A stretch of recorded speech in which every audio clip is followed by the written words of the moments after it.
আসসালামু আলাইকুম সবাইকে। আজকে আমরা পদার্থবিজ্ঞান ৪র্থ অধ্যায় কাজ ক্ষমতা শক্তি অধ্যায়ের ২য় পার্ট শুরু করব। আমরা প্রথম অংশে অর্থাৎ পার্ট এ তে ১০টা এমসিকিউ সলভ করেছিলাম ১ থেকে ১০। এখন আমরা ১১ থেকে ২০ পর্যন্ত এমসিকিউ সলভ করব। এমসিকিউ সলভ করার আগে আমাদের যে ৪ নাম্বার যে এমসিকিউটা ছিল ওটা একটু করে ভুল হয়েছিল। আমি সবাইকে ক্ষমা সুন্দর দৃষ্টিতে দেখার জন্য অনুরোধ করব। আমাদের এখানে যেটা এস ছিল স্মরণের একক কি হবে? স্মরণের একক হবে মিটার, কিন্তু আমি এস দিয়ে ফেলেছিলাম, দুঃখিত। তাহলে এখানে যদি এম বসে, তাহলে এম এর সাথে এম গুণ হলে কি আসবে? এই কাজটা পুরোটা হবে না, এই কাজটা পুরোটা ক্যান্সেল হবে। আমাদের এখানে থাকবে হচ্ছে কেজি, আর এখানে একটা এম আসতেছে, স্মরণের একক একটা মিটার, তাও এম। এম আর এম গুণ করলে কি থাকবে? এম স্কোয়ার, আর এখানে s inverse two, s inverse two থাকবে। অর্থাৎ আমাদের উত্তর হবে kg m square s inverse two. এটা একটু মাথায় রাখবেন। আজকে আমরা ১১ থেকে শুরু করি।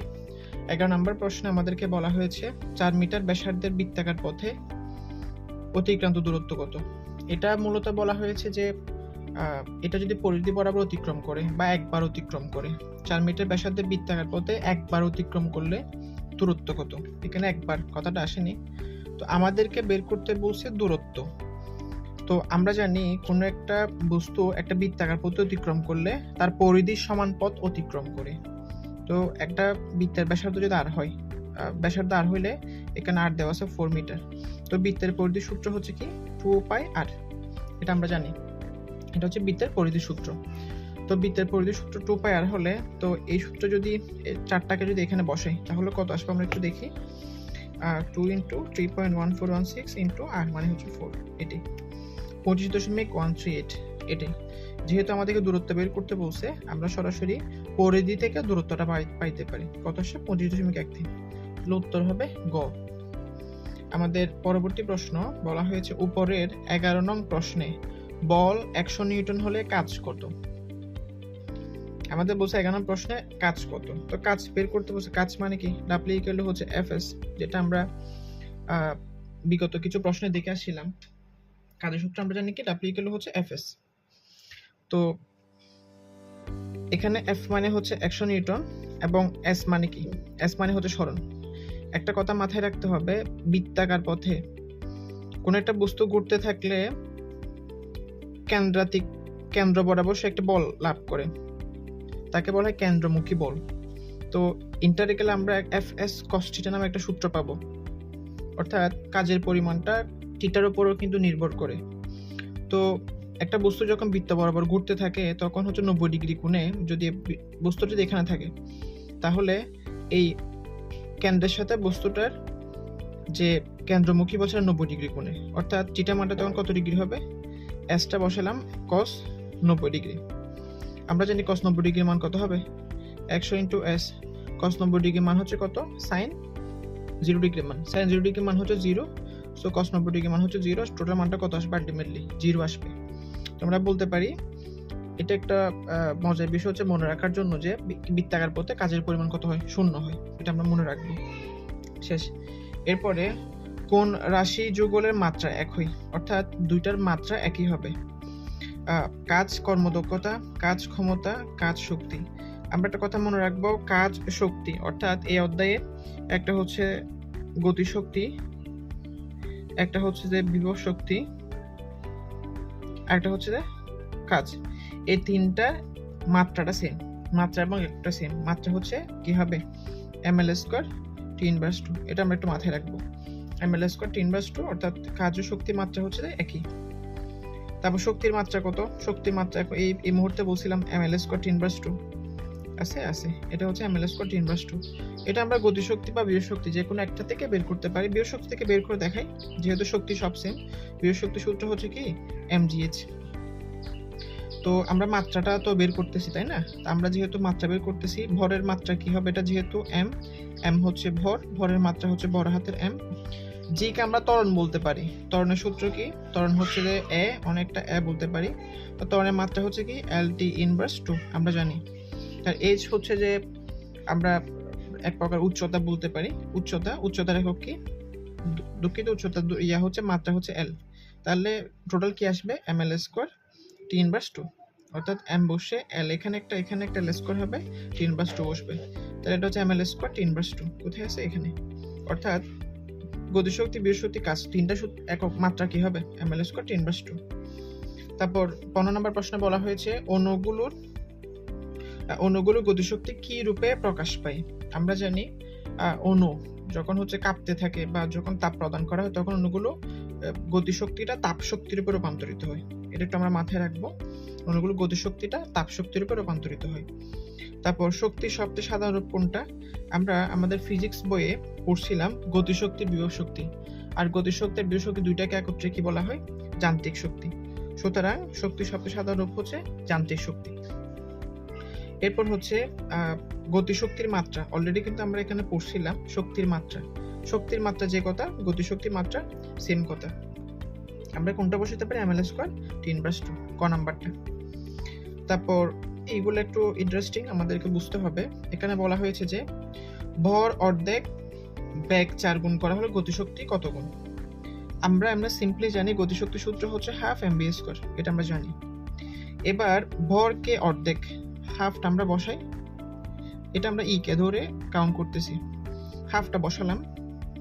বলছে ভরকে অর্ধেক করতে, ভর হচ্ছে এটা, তাকে যদি অর্ধেক করে কি থাকবে? হাফ m থাকবে, অর্ধেক করছি। বলছে ব্যাগকে 4 গুণ করতে, ব্যাগ হচ্ছে এটা, ওকে আমি 4 গুণ করলাম, ঠিক আছে। এরপর হচ্ছে হাফটা লিখলাম, তারপর mটাও পরে m এ কে m, টোটা নিচে বসবে, 4 স্কয়ার মানে হচ্ছে 16, আর হচ্ছে v স্কয়ার থাকলো। এরপর 2 দুগুণে 4, আমার নিচে থাকবে হচ্ছে 4, আর উপরে থাকবে m 16 v স্কয়ার, অর্থাৎ 16 mv স্কয়ার গেল। ইতে যদি কাটাকাটি করি আমার কত থাকবে? 4 mv স্কয়ার, এতটুকু থাকলো। এখন 4 mv স্কয়ারকে আমি চাইলে হাফ mv স্কয়ার লিখতে পারি। যেহেতু আমি নিচ থেকে হাফ নিয়ে আসছি, এখানে যদি আমি একটা 8 লিখি, 2 আর a4, 8 কাটাকাটি গেলে কিন্তু আগের মতো 4 মিলে। এটা আমি কেন নিয়ে আসি? যাতে করে আমি এই উপরের লাইনটা পাই, অর্থাৎ হাফ mv স্কয়ার নিচ থেকে আনলাম, 8টা 2টা যেহেতু বসাইছি, 8টা নিচ থেকে বসানো, যাতে করে 8 আর 2 কাটাকাটি গেলে 4 মিলে। তাহলে আমি এটাকে লিখতে পারি না 8 ইনটু হাফ mv স্কয়ার মানে কত? হাফ mv স্কয়ার মানে হচ্ছে ই কে, আমি এখানে ই কে লিখতে পারি না? অবশ্যই পারি, ই কেটা লিখে দিলাম। তাহলে কত হচ্ছে? 8 ই কে, অর্থাৎ 8 গুণ। তাহলে আমি বুঝতে পারতেছি যদি ভরকে অর্ধেক এবং গতিশক্তি 4 গুণ করা হয় তাহলে কি হবে? আমাদের দুঃখিত, ব্যাগকে 4 গুণ করা হলে গতিশক্তি 8 গুণ হবে। এটা আমাদের উত্তর। এরপর হচ্ছে 3 কেজি ও 9 কেজি ভরের বস্তুর ব্যাগের অনুপাত কত? আমরা জানি একটা সূত্র, সেটা হচ্ছে half mv square. mv square যেহেতু এখানে দুইটাই দিছে, আমি এখানে m1 b1 দিই, এখানে হচ্ছে হাফ m2 b2 দিলাম। তো আমি যদি এখানে করি, এই দুই দিকের হাফ দুইটা চলে যাবে। m বলছে একটা 3 কেজি b1 স্কয়ার, আর একটা বলছে 9 কেজি b2 স্কয়ার দিলাম। এরপর হচ্ছে একটা কাজ করলাম, b1টাকে এপাশে রেখে b2টা যেহেতু 9 এর সাথে গুণাকার আছে, এপাশে ভাগাকার আসলো। 9টা এপাশে ছিল, 3টা গুণাকার আছে, এপাশে গেলে ভাগাকার আসলো। এবার আমি যদি উভয় পক্ষকে রুট করি, এখানে একটা রুট করলাম, এই যে একটা রুট করলাম, রুট করলে কি থাকবে? ওদের স্কোয়ারটা রুটের সাথে ক্যান্সেল আউট হয়ে b1 b2 হবে, আর এদেরটা হচ্ছে যে 9 হবে, √3 হবে। কাটাকাটি করলে কত থাকবে? এখানে কাটাকাটি করলে থাকবে যে হচ্ছে রুট করলে 3 থাকবে, এখানে রুট করলে কত থাকবে? শুধুমাত্র 3 থাকবে, √3টা বসে রুট যাবে না। এরপর b1 b2 একে চাইলে আমরা কি লিখতে পারি? 3টাকে চাইলে আমরা √3 একটা, √3 দুইটা দিয়ে লিখতে পারি, আর √3টা নিচে বসাই দিলাম। এটাতে কাটাকাটি গেলে কত থাকবে? v1 b2 = √3/1। তো √3/1 কে আমি কত লিখতে পারি? √3:1 এরকম লিখতে পারি, তাই না? √3 আর /1 কে আমরা *2 দিয়ে লিখতে পারি, অর্থাৎ √3:1। উত্তর হবে কত? খ, √3:1। একটু জটিল, যদি ভিডিওতে একটু ভেজাল লাগে তাহলে আমি অনুরোধ করবো সবাইকে একটু পজ করে দেখার জন্য, আশা করি বুঝতে পারবেন। এরপর গতিশক্তি 9 গুণ হলে ব্যাগ কত গুণ হবে? আমরা জানি গতিশক্তির সাথে ব্যাগের সম্পর্ক হচ্ছে যে কি? গতিশক্তির সাথে ব্যাগের সম্পর্ক বর্গের সমানুপাতিক। আমরা জানি গতিশক্তি মানে কি? Half mv square. অর্থাৎ ই কে ইকুয়াল টু কি হবে, ভি স্কয়ার হবে। এখন আমাকে বলা হয়েছে গতিশক্তি যদি 9 গুণ হয়, অর্থাৎ B square is proportional to E K. তো গতিশক্তি যদি 9 হয়, এটা 9 গুণ ভি কত হবে, এখানে স্কয়ারটা যদি আমি এই পাশে পাঠাই দিই তাহলে রুট আকার আসবে না এই পাশে, মানে এদিকে রুট করলাম এদিকে রুট করলাম আর কি মনে মনে, এদিকে এটা ক্যান্সেল আউট হবে, এদিকে তাহলে ই কে জায়গায় 9 বসাইলাম। রুটটা কোথা থেকে আসছে, ওই যে উপপক্ষ রুট করছে ওই জন্য। তো যদি রুট করি তাহলে কত হবে এই জায়গায়, সেটা হচ্ছে 3। অর্থাৎ ব্যাগ যদি 3 হয়, গতিশক্তি কত গুণ হবে, 9 গুণ হবে। তা আমি বুঝতে পারতেছি এমনিতে, যেমন ভি এর জায়গায় যদি 3 বসাই, 3 স্কয়ার মানে কত 9, দেখছেন 9 চলে আসছে এখানে। অর্থাৎ ব্যাগ যদি 3 হয়, গতিশক্তি কত হবে, 9 গুণ হবে। তারপর বলা হয়েছে 5 কেজি, এখানে বলা হয়েছে 5 কেজি ভরের একটি বস্তুকে 50 মিটার পার সেকেন্ড বেগে খাটার উপর দিকে নিক্ষেপ করলে সর্বোচ্চ উচ্চতা যান্ত্রিক শক্তি কত হবে। সর্বোচ্চ উচ্চতা যান্ত্রিক শক্তি আমাকে বের করতে বলছে। তো আমরা জানি একটা বস্তুকে যখন নিচ থেকে নিক্ষেপ করা হয়, তখন নিচে করি, আমাদেরকে যখন একটা বস্তু নিচ থেকে নিক্ষেপ করা হয় তখন হচ্ছে একটা সূত্র থাকে, সেটা হচ্ছে যান্ত্রিক শক্তি, যে সূত্রটা সেটা কি হবে, যান্ত্রিক শক্তির সূত্র আমরা জানি ইউ ইকুয়াল টু গতিশক্তি প্লাস বিয়োগ শক্তি। আমি লিখতে পারি half MB square plus MGH, কারণ যান্ত্রিক শক্তি সমান হচ্ছে যে half MB square plus MGH, গতিশক্তি প্লাস বিয়োগ শক্তি।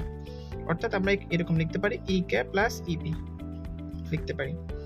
তো এখন আমরা যদি বসাই, আমাকে বলছে খাড়া উপর সর্বোচ্চ উচ্চতায়।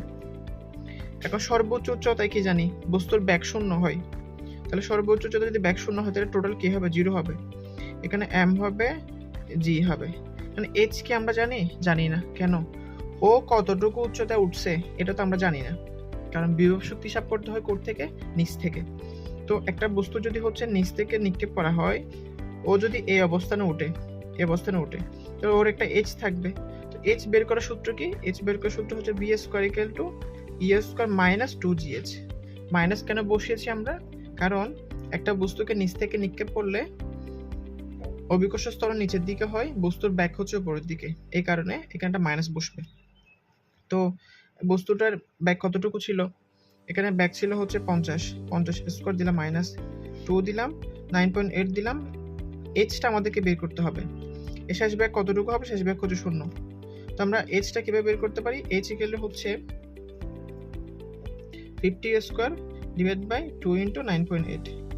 আমরা যদি একটু ক্যালকুলেটরে যদি এটা মানগুলো ইনপুট দিই, সেটা হচ্ছে 50 স্কয়ার ডিভাইডেড বাই 2 ইনটু 9.8, আমার আসছে হচ্ছে 187.55 এরকম একটা মান আসছে। আমি মানটা এখানে বসাই দিই, এখানে হচ্ছে কত বসবে, 0 প্লাস বস্তুর ভর ছিল হচ্ছে 5 কেজি, 9.8, এখানে হচ্ছে 187.55। এটা যদি আমি বসাই, আমার তো 187.55টা ছিল, এরপরে গুণন দেওয়ার পরে হচ্ছে 5 দিব, তারপর 9.8 দিলাম, কত আসে 62550। এটা কি আমার উত্তর আছে, হ্যাঁ আছে, 6250 জোল। অর্থাৎ সর্বোচ্চ উচ্চতায় আমাদেরকে আগে এইচটা বের করতে হবে, সে কতটুকু উচ্চতা উঠেছিল, এইচটা এখানে বসে দিতে হবে। এখানে আমরা এমবিএস স্কয়ারটা পাবো না, কেন, ব্যাকটা শূন্য থাকবে সর্বোচ্চ উচ্চতায়। এটা হচ্ছে আমাদের অ্যান্সার। পাশে একটা জুল হবে, এককটা একটু মাথায় রাখতে হবে। শেষ যে প্রশ্নটা, এই পৃষ্ঠার শেষ প্রশ্নটা হচ্ছে নিচের কোন সম্পর্কটি সঠিক। সম্পর্ক সঠিক বলতে এখানে বলা হয়েছে বি মানে এখানে বিয়োগ শক্তিকে বোঝানো হয়েছে। তা বিয়োগ শক্তির সূত্র কি, mgh। ওরা বলছে B is proportional two 1/h, অর্থাৎ h এর সাথে ব্যস্তানুপাতিক।